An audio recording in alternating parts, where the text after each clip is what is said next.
Shout out to Kevin Gates, man. That's one of my favorite stories of all time. Kevin Gates, tell us a Kevin Gates story. I believe I got a call from, was it Taz? Cash Money, I think was it Taz or one of them called me like, yo, Birdman trying to sign this artist. His name is Kevin Gates. He just came home from jail. It's the biggest thing going. And Birdman trying to sign him, but we got one problem. He's not going to sign the Birdman unless he meets Jim Jones. I was like, what? They was like, yeah, man, he in the city right now. Can we bring him to you? Because Birdman needs to sign his artist. I'm like, yeah, tell him pull up. Kevin Gates pull up. He still had on the khakis, still looking like he was fresh out of jail. Got it in. I just felt his energy. Like, you knew he was one of us. Like, he came from the same places we came from and things like that. We sat in there, did like 5 records that night. And after that, Cash Money got to do business with him. Wow. That's it. I never knew that. I never knew that. So he's spending Cash Money right now? No, that was like when his first when he first came into the game. That was like one of his first situations was with Cash Money. You can look it up. I never knew that. Can I get 2 of those knockout bags? Yeah, of course. This for everybody. This is why it's on the table. This ain't a garage sale. Zeke got some flavor too. We outside. Here, Boris, take this. Shades on them, Jim. Here, pass it to Boris. Let me see you outside your body. Let me get. Here, pass it off. That smoke chance. More in the house. I see you, baby. More in the house. It's before money was involved. That's you, right? High Tolerance? That's you, right? Okay. High Tolerance. Manny! Yeah, that's my partner Manny right there. That's Mr. Hot T himself. Oh shit, hell yeah. Listen, I'm gonna take it all too. Yeah. Salud. Zeke, that's Salud. Okay. Yeah. Yo, Boris. Take that foul face off your face. Come on, man. Strizzy. What's up, baby? How you feeling, my brother? Stroke. Free stroke. Good spirits, man. I appreciate you being there for me, man. And they're gonna give me it back. I'll be there with you soon, bro. I ain't going nowhere. Keep your foot on the gas, nigga. I'm gonna be waiting for you as soon as you touch back, nigga. We gonna do it different this time, though. You heard? I'm focused, bro. Your brother focused, man. I'm here. Nah, that's all you need to be is focused, nigga. I love you to death. Ain't nothing gonna change. We've been down this long. I ain't gonna stop now, my brother. You heard? I know you always been there for me, man. I appreciate it, man. Just keep your foot on the gas, man. And tell Pusha T, man, he keep playing with you.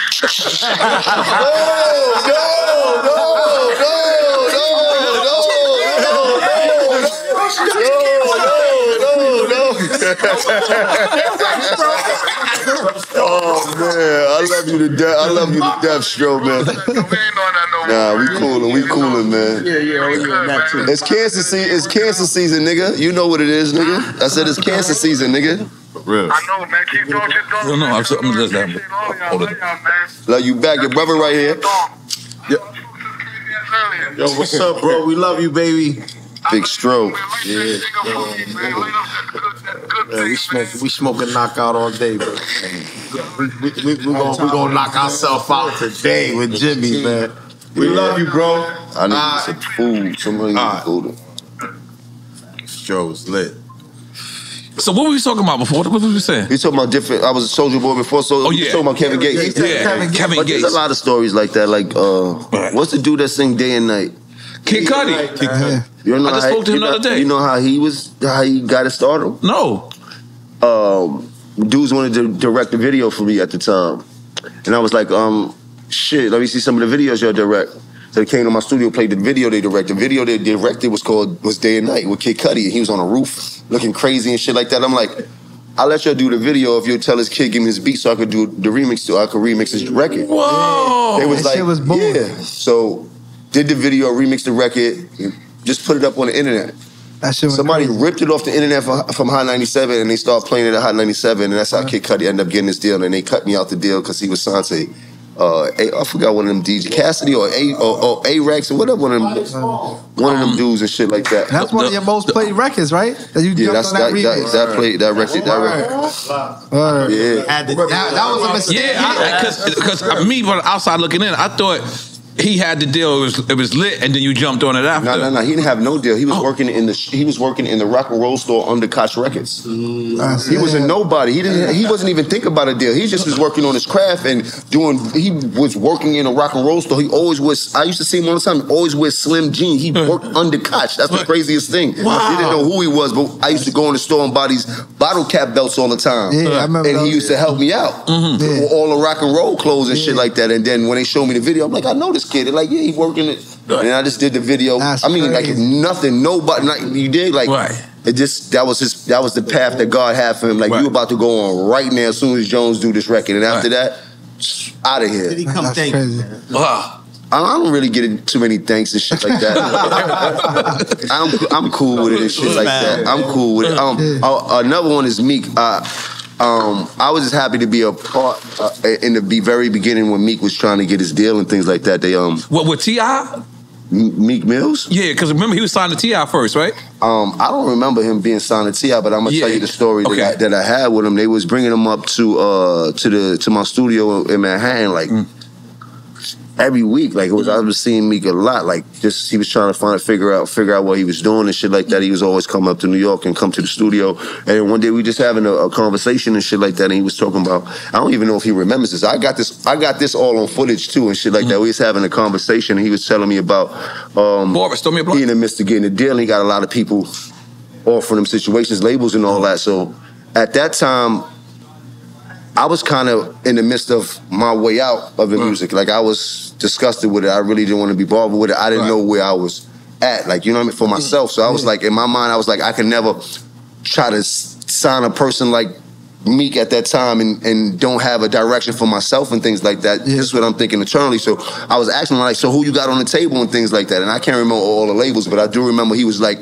and Rick Ross want to sign me too. And this is when Rick Ross was on Fireball, you heard me? Like, what? I'm like, you said Ross want to sign you? Right. I'm like, you need to do the Ross situation. Like, go Ross and you ain't gonna turn back. He on fire. You gonna come up and next thing you know, he took that, right? You know what I mean? I just know I had that conversation and the next thing you know, he ended up with that deal and took off. I'm a boss. I'm a boss. I'm a boss. I'm a boss. I'm a boss. I'm a boss. I'm a boss. I'll tell you what's crazy about Meek Mill. One night, we was in Prime 112 of all places. I'm there with Fat Joe, and Fat Joe asks him, this is like when Meek was like just getting like to where he's supposed to be. And Fat Joe asks him, he's like, yo, I want you to do a record with my new artist. And he looked Fat Joe in his face and he said, no. He said, I'll do a record with you, but I'm trying to be Hove status. I love and at the time, that was some cocky shit to say. Yeah. But listen, that nigga is Hove status now. It made sense, 100%. That's cuz he's dead. And because, you know, it's me and Fat Joe there, and you know, we like veterans. We're not used to getting told no. And although I didn't have nothing to do with the conversation, I was just listening. And I always remembered that. I was like, yo, he said he's trying to get... But he did what you said makes a lot of sense. And I always tell people that it was a time that he filled a void for the hustlers, especially from the East Coast up top perspective that we didn't have at that time. And he came in and filled that shit up completely. Like to the new generation of young niggas coming to hustling, scamming the whole new wave of getting money and shit like that. He represents so much. Like, you're absolutely right. He stepped in and went whole status for his generation. Like 100%. Like I tip my hat to Cousin. I tell him that all the time. Like, boy, you like Martin Luther King out here and things like that. Especially that transition when he got locked up and then he came back in, like he was looking like Superman. Hanging out with NFL owners. Crazy. You dig? Like, so, you know what I mean? You get invited to the white party? Dude, no, I don't get invited to. I ain't gonna lie. Whenever somebody tell me I'm in an Illuminati, I say I don't get invited to the white party. I'm a little bit too dirty. On my radar yet. You know what I'm saying? I ain't gonna make a move with radar. He gambles with Mike and Ruben at home. I ain't gonna lie. He's about $4 million. This is how I know I've still got ways to go.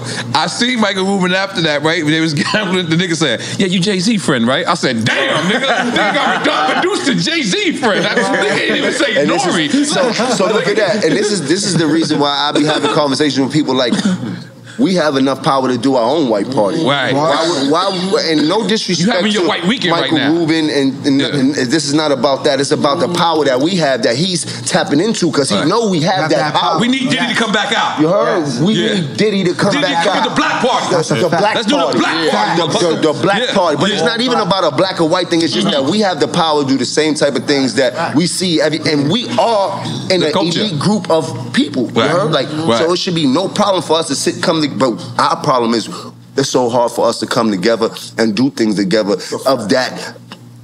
You did like we never get it. We never get that off and shit like that, and we give it to somebody else, and then they all get the credit of the culture that we all sat here and bust the ass from the projects to get money to. You heard? Now we want to be invited to other people's events that we should be having.